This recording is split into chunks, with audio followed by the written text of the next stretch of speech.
This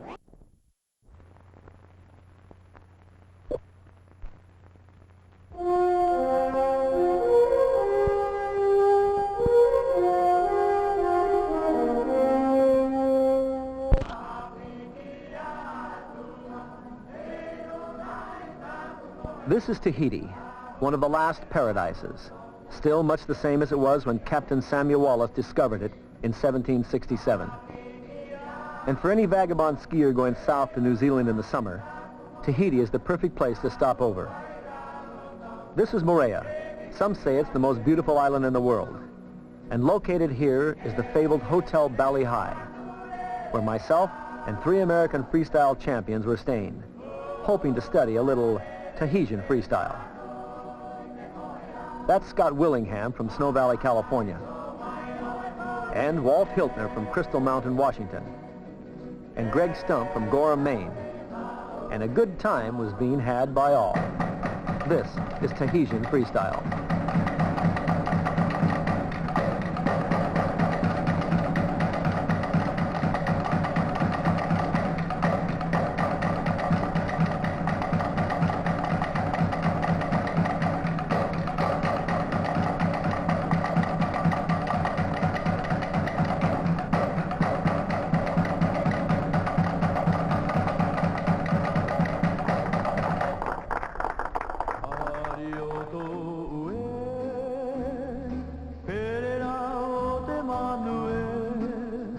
For Hiltner, Stump, and Willingham, this was a dream come true. Coconuts, pretty girls, Polynesian cuisine, and a lazy afternoon on the beach, visiting with the legendary Americans Jay, Muck, Kelly, and Hogan, the owners of the Bali Hai Hotel. They gave up civilization years ago to come here, build, and operate this hotel. However, once a year, they still take their vacations and head for the ski slopes of the Rockies. So it wasn't surprising when the topic of the day turned to skiing.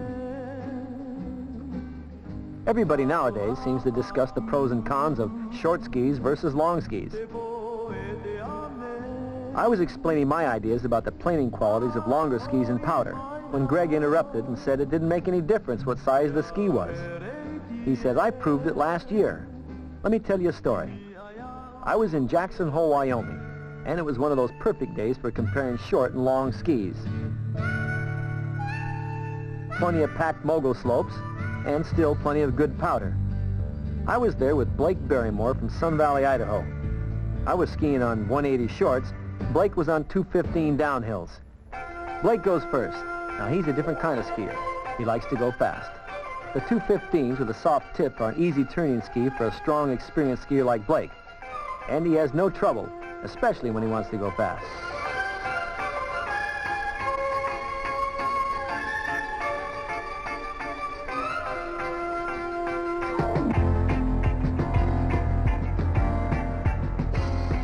In the moguls, Blake still has no trouble. It's a good ski for him in just about any kind of conditions.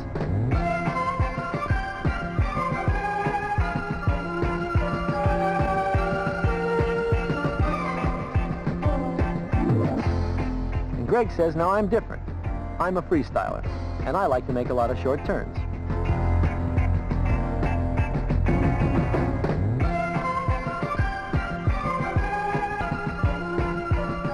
When I get into the bumps, I feel like I can stay in between the moguls, on the snow. I don't go as fast as the 215s, but for me, I want more control.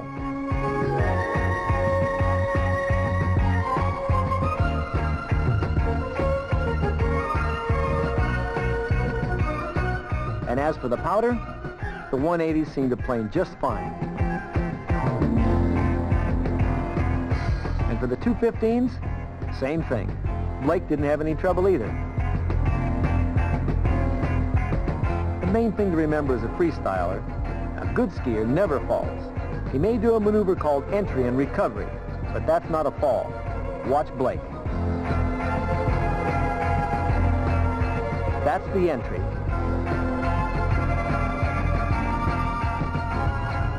And that's the recovery.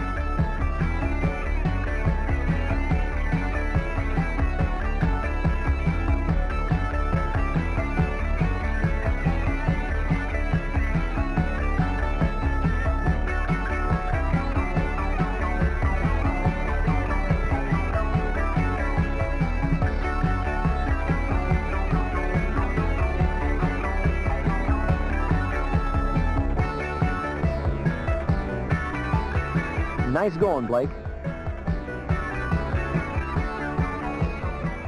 So the long and the short of it, says Greg, in my opinion, is that the length of the ski is a personal preference, just depending on the way you ski. Then Hugh Kelly says, what about this freestyle thing? I hear you can win $1,000 by going off of a jump and landing on your head. Not anymore, says Scott. Those are in the old days. There's 3 events now, ballet, moguls, and aerials. Most exciting is aerials. But I'll let Walt defend that statement about landing on your head for $1,000. Walt is the senior member of the group when it comes to flipping on skis. Well, you're right, Kelly. There was a time when you could do a backflip and land on your head and still collect first prize, Walt says. But those days are gone forever. And just to tell you how technical aerial competition is now, I'll tell you about a contest I went to last year in Tignes, France. It was one of those beautiful banner days, and I'll never forget it.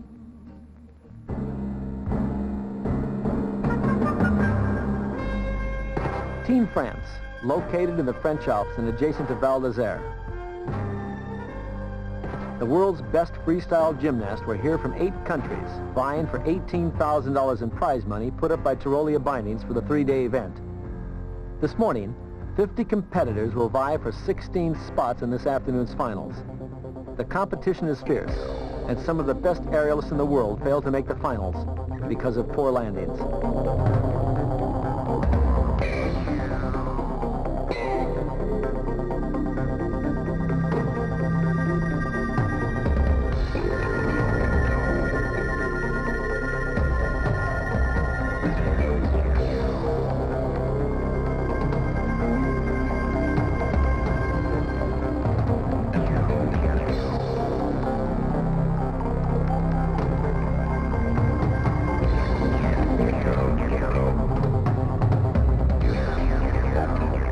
The biggest disappointment of the morning comes to local favorite and veteran freestyle competitor Henri Autier. Autier needs a good double-twisting back double to make the cut into the finals.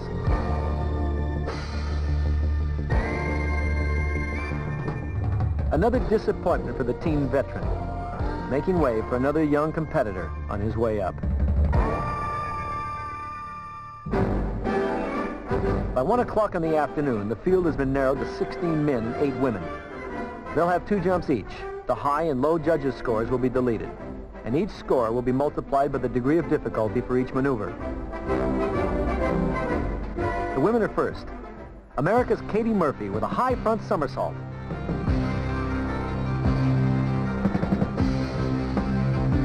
Katie's landing will count as a fall and a substantial loss of points. Mia Engi of Switzerland, a high jump.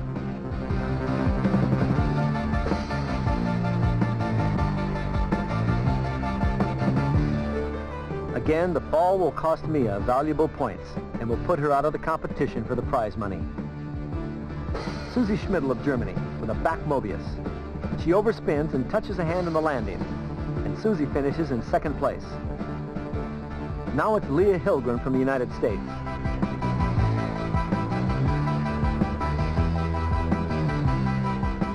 A perfect back double, and a perfect landing on her first jump. For her second jump, Leah goes for a half in, half out. And another perfect landing. And she finishes the competition a full 31 points ahead of her closest rival.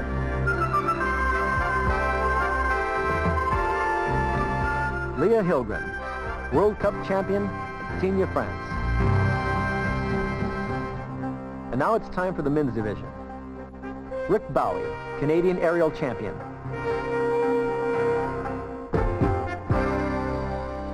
A triple back somersault and a good landing.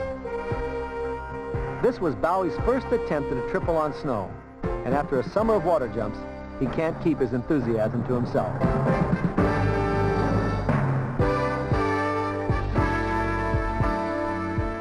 Next up, another Canadian, Craig Clow. Watch this as Clow goes for an incredible maneuver. 1 somersault with 1 twist. 2 twists. 2nd somersault and another twist. A triple twisting back double layout. And Clow goes down on his back on the landing. And after that landing, His score is only 44 points. A big disappointment for Craig Clough after a triple twisting back double. But the biggest disappointment of the day came to world champion Jumpin' Jack Johnston of Gloversville, New York. Johnston goes for a high back triple. But Johnston goes to his back on the landing, and the judges count it as a fall. It was the same story on Johnston's second jump. A beautiful double twisting back double, one of the highest, most beautiful jumps of the day.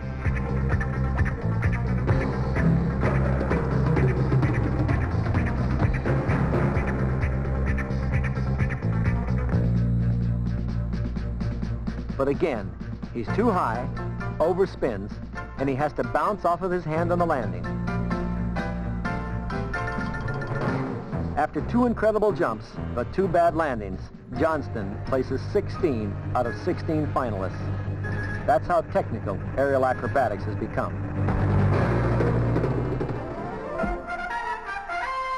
Jeff Chumas, one of America's best jumpers.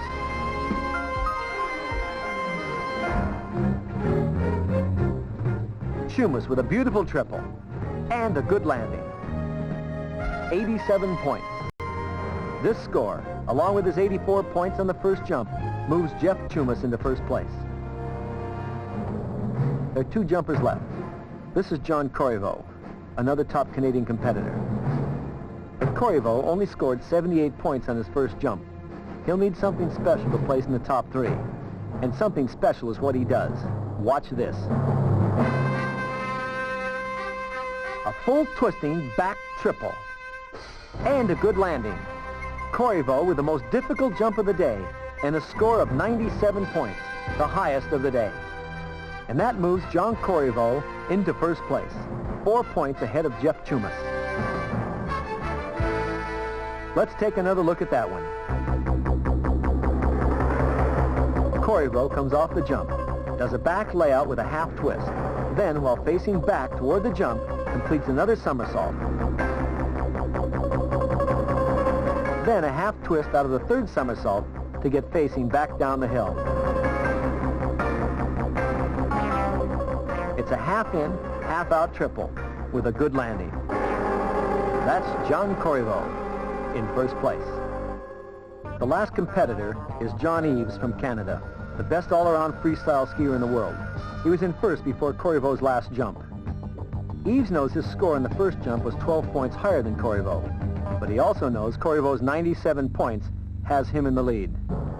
He's selected a back triple for his final jump.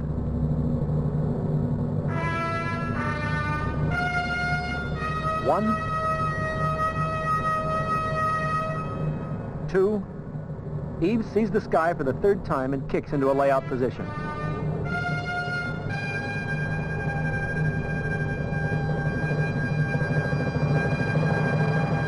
And that is a perfect landing. And John Eves continues his string of wins with a perfect performance under extreme pressure.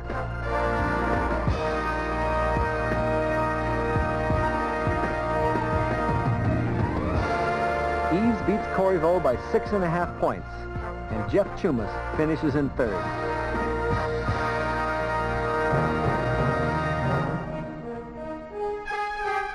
John Eves, number one in aerials. And that's a look at competition that will someday be an Olympic event, in my opinion, says Walt. Wow, says Jay, this is better than television. Let's hear another one. Well, I was getting a little tired of ski stories, so I suggested we hear about Willingham's little bout with windsurfing when we were in Hawaii on our way down here. Willingham says, hey, you guys really know how to hurt a guy. Besides, I was the only one who even tried it, and it's not that easy, you know. Well, it was a great sight. There they were, freestyle champions, walking down the beach at Waikiki, looking for a little adventure. And then they spotted the windsurfer in the lagoon. Well, Willingham is the surfer, so it was up to him to give it a try. Should be easy, said Willingham. No lessons, thank you. I've been surfing, skiing, and sailing all my life. This should be a piece of cake.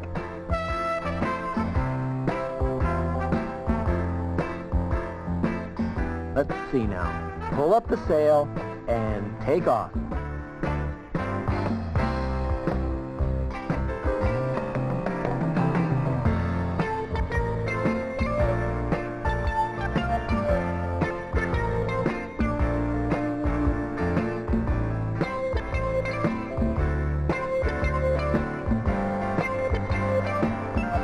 Learning to windsurf by yourself is just like learning to ski by yourself.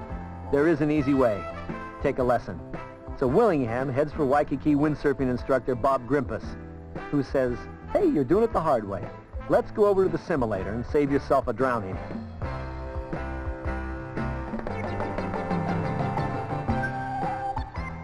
Meet Dennis Davidson, the 1976 World Windsurfing Champion. Learn to lay the mast over the nose of the board into the wind. Then ease the boom in, and you'll find it's a little easier to get started than the way you were trying before.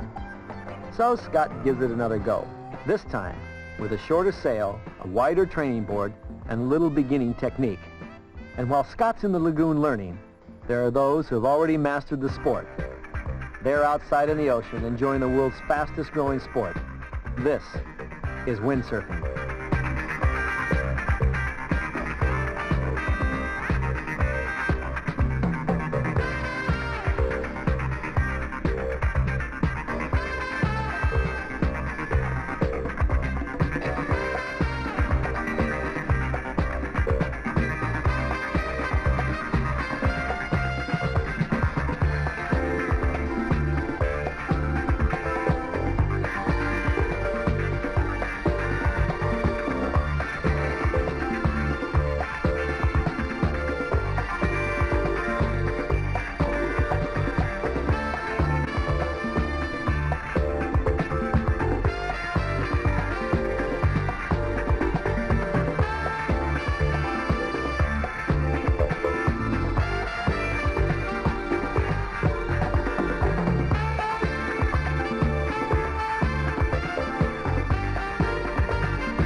Three-time world champion Robbie Nash shows a little hot dogging.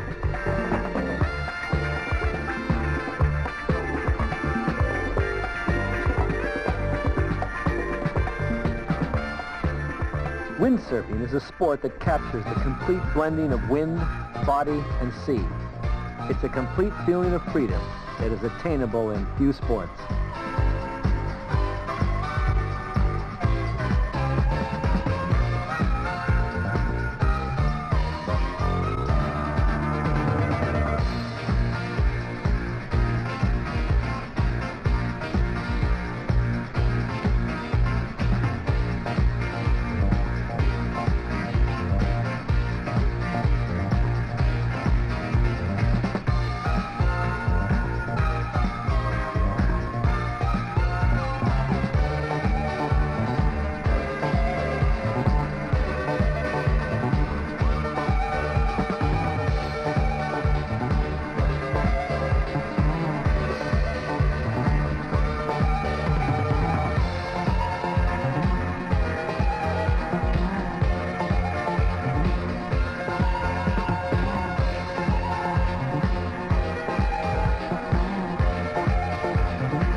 And that's windsurfing.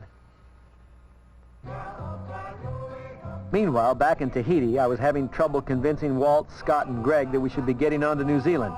But they'd heard there wasn't much snow so far this season, and they decided to wait here for a better snow report. And what a place to wait.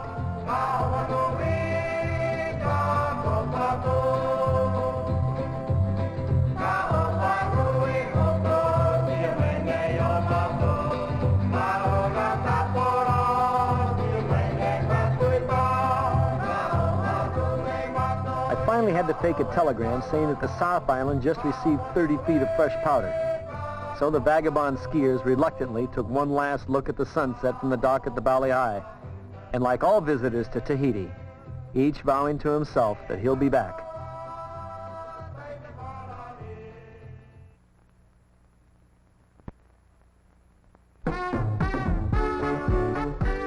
The next stop for the Vagabond skiers is one of the world's most beautiful ports, Sydney, Australia.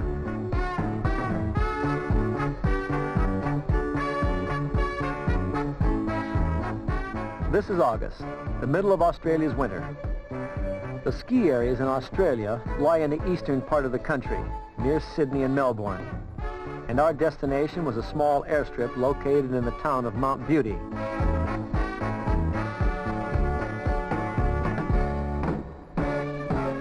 From Mount Beauty, it's a 45-minute drive to Falls Creek, Victoria's biggest ski resort. Here there are 20 lodges with 3,000 beds and a special orthopedic ski school that teaches people who have been run over by a Mack truck.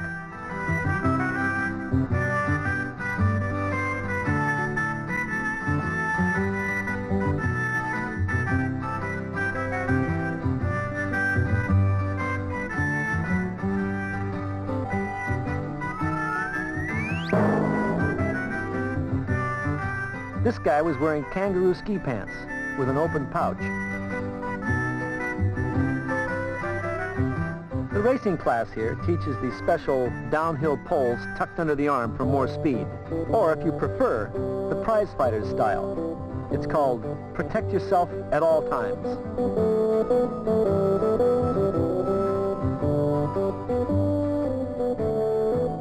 Falls Creek has one chairlift, 4 T-bars, and 4 pomo lifts.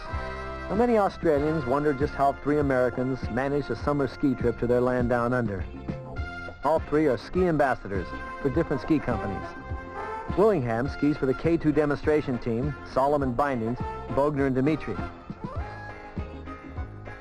Greg Stump promotes Olin Skis, Solomon Bindings, Bush Beer, and of course, Astral Tunes. And Walter represents Pre-Ski, Spademan, and Dimitri Sweaters. All 3 ski on Scott boots for Scott USA.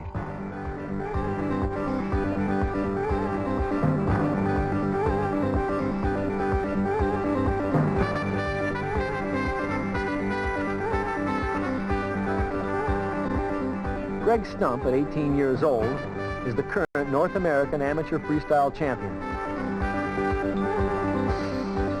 Hiltner, at 26, was one of the top freestyle competitors between 1972 and 1977. Then he turned freestyle coach, then authored his book, The Fundamentals of Freestyle Skiing. Willingham, at 27, is a 6-year veteran of the Pro Freestyle Tour. He was World Ballet Champion in 1977 and is still ranked in the top 5 in world competition today. The skiing conditions here at Falls Creek in the first week of August turned out to be better than expected. Packed powder and good uncrowded slopes.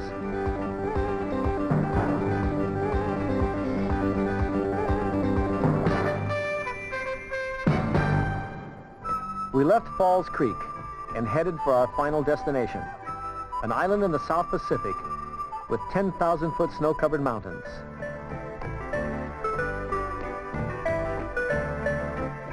This is New Zealand. 2 islands in the South Pacific where the green of the tropics meets the white of the Alps. Here is a land with 60 million sheep and only 3 million people. A country the size of California with deep lakes, green pastures, giant glaciers, and mountains that rise over 12,000 feet. Here is a country that has more snow-covered mountains than Switzerland.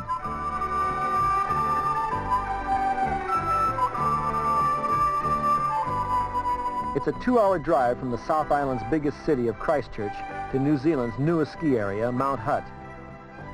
Mount Hutt has 8 toes that rise 1,600 vertical feet to almost 7,000 feet. The highest ski field in New Zealand served by ski toes.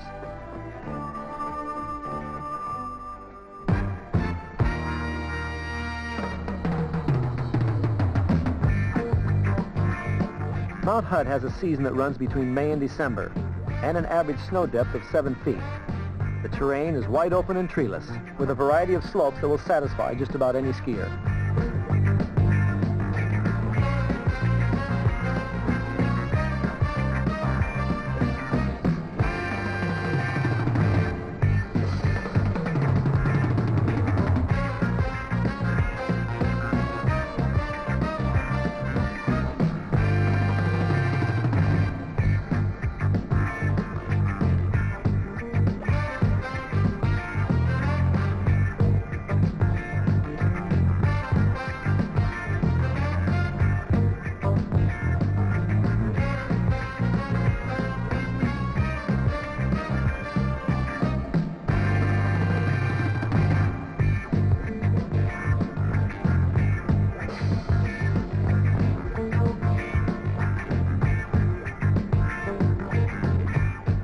Down on the beginner's slope, Scott and Greg practice a little bit of ballet.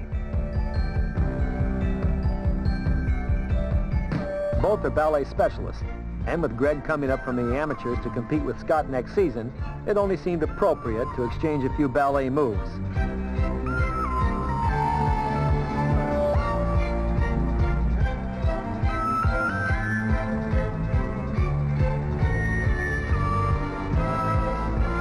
For a ballet skier, Scott is a big man. He's 6'1" and 180 pounds.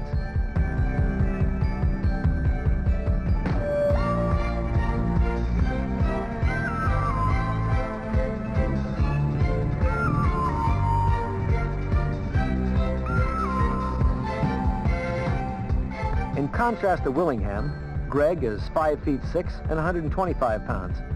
And even though he's only 18, Stump has been competing for 10 years as an amateur and has more than 70 finishes in the top 3.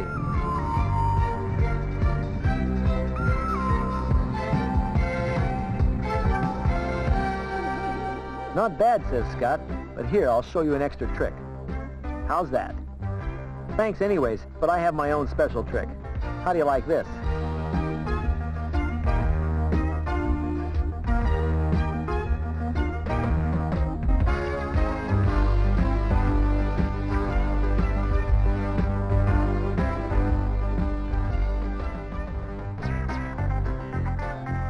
Traveling the New Zealand countryside is an experience in its own. Here there are narrow roads, but no traffic. We were heading south past the Mount Cook region, deeper into the Southern Alps. At the town of Wanaka, we turned onto the road to the ski area of Treble Cone. And it was quite a road.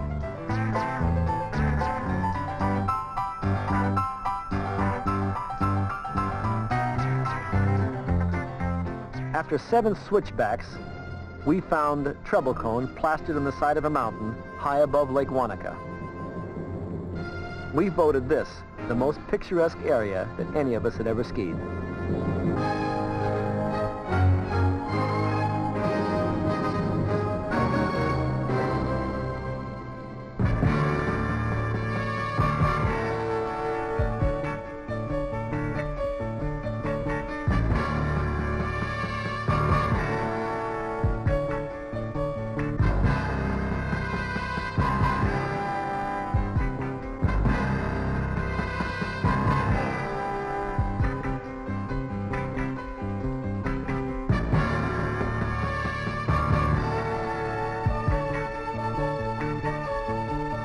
We named this run 7 Steps to Disneyland, a series of bumps and jumps with a backdrop that makes it hard to pay attention to skiing. An air that was so clear that everything looked fake.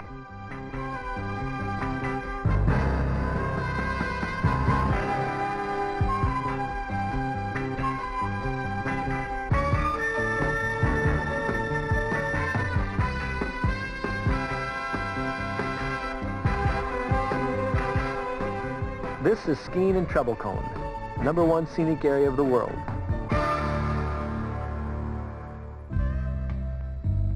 We left Treble Cone and traveled 100 miles farther south to our final destination in New Zealand. This is Queenstown, the most developed ski town in the South Pacific. 3,000 inhabitants located on the shores of Lake Wakatipu.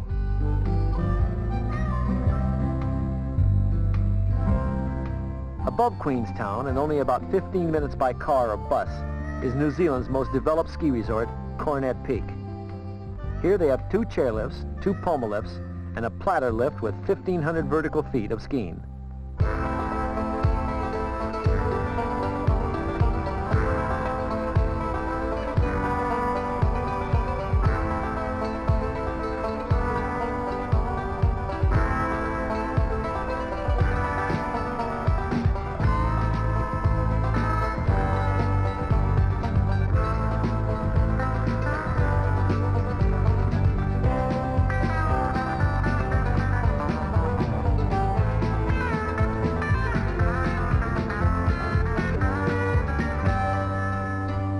This area catches the storms that roll in from Antarctica, dropping light powder on wide open slopes. It's August the 10th, and Scott, Greg, and Walter are making turns on uncrowded slopes in packed powder.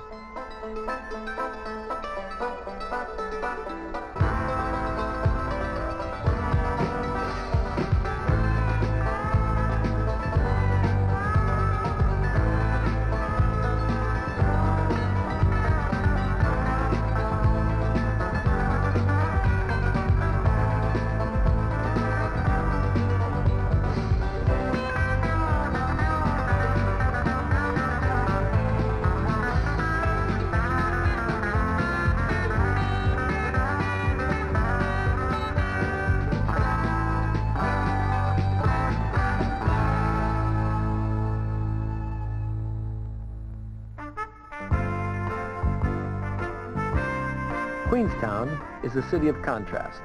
It sits on the shores of a 52-mile-long lake. And even in the middle of winter, there's a variety of things you can do if you don't want to ski. You might want to go to the top of the mountain and grab a few shots of the many deer and elk in the area, or take a ride on a jet boat down the Shotover River.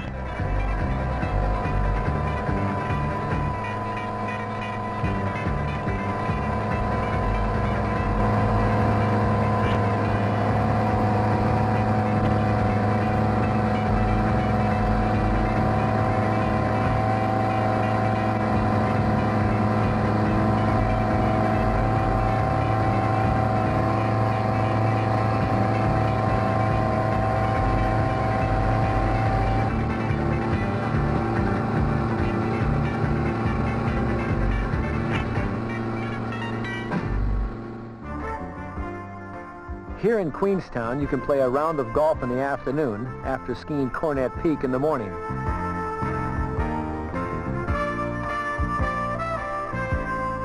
If you're into fishing, New Zealand is noted for being the best in the world, except maybe for a freestyle skier like Walt Hiltner. When one of the storms comes rolling up from the Antarctic, it's a good time to just kick back in Walter Brown's Lakeshore Lodge. Greg gets into a game of backgammon, and Hiltner continues his long-term literary project. Willingham settles for a short American classic.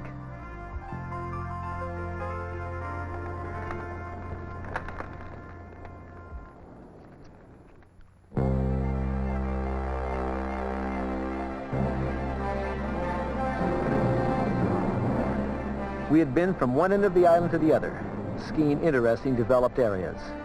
But this morning we found the perfect weather conditions for heli-skiing, and this is what we had come for: to ski and explore the remote mountains above Queenstown. We chartered a local helicopter and headed back into the Harris Range.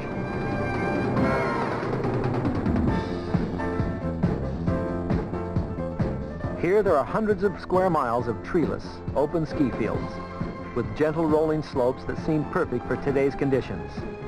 For 8 inches of snow had fallen the night before, and there wasn't a cloud in the sky.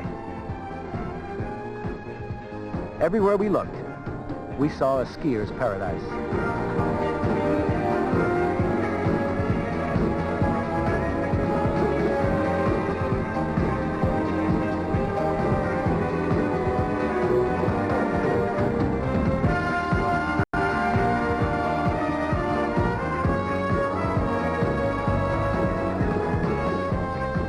The pilot makes a perfect landing at 7,000 feet on an unnamed peak, a peak that we called Mount Sparkle. Take a run now with Scott Willingham, Greg Stump, and Walt Hiltner. on an island in the South Pacific through a sea of diamonds in the month of August.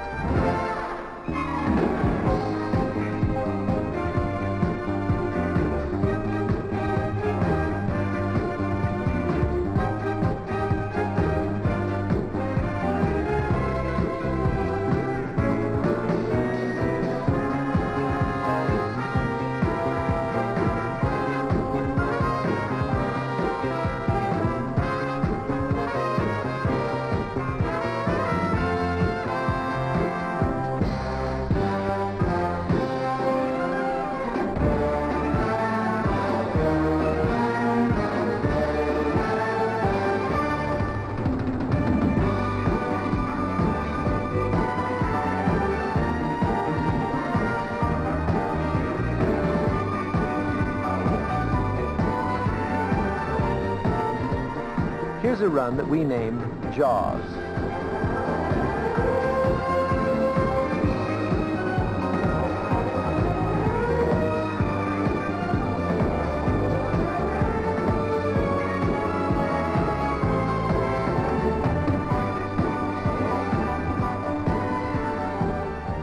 There's a certain feeling of solitude when you ski a run for the first time, knowing that no one has been here before you. A feeling that is heightened by knowing that not many skiers in the world even know that these snow-covered mountains exist here in the land down under.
For Scott Willingham, Greg Stump, and Walt Hiltner, they'd come halfway around the world looking for summer snow, and they'd found much more than that.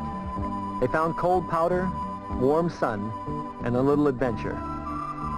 This was a ski trip to end all ski trips. It was a perfect day of skiing, and a perfect place to bring to an end the film of the Vagabond skiers.